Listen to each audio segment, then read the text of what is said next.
So here we go, England versus Germany, a game that will be played in London, England. And remember, the only international trophy England has ever won, the 1966 World Cup, came against Germany.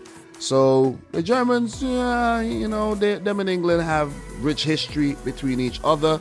They also met at the 2010 World Cup where Germany defeated England as well. And you could go back to World Cup 1990 where Germany defeated England. You could go back to the 1982 World Cup where they played to a draw. So these teams have rich history between each other. But it's a very difficult game to predict, man. England haven't been so spectacular at the tournament so far, even though they got through their groups without losing a game. But they haven't scored enough goals, in my opinion. And I don't really think they've been tested against a more formidable opponent. So coming up against Germany could be their first big test at this tournament, and they would need Harry Kane to come good. He has not come good so far at the tournament.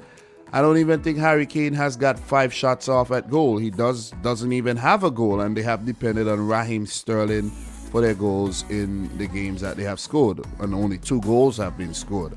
As for Germany, coming through the group of death could prove to be beneficial, having been tested against France, Portugal, and Hungary of all teams. So Joachim Löw, currently in his last international tournament after a 15-year stint with the national team, would want to walk into the sunset with his head held high. So I think England has their work cut out for them here. Germany a bit mercurial, to be honest.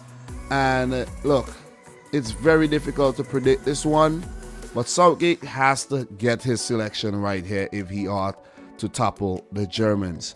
But look, oh boy, I did predict England to get knocked out in the round of 16. So I think I'm going to stick with that prediction. I know the English fans won't be happy with what I'm predicting right now, but I could see Germany moving on to meet Sweden in the last 8. And that game will be played in Rome, Italy. So let us move on.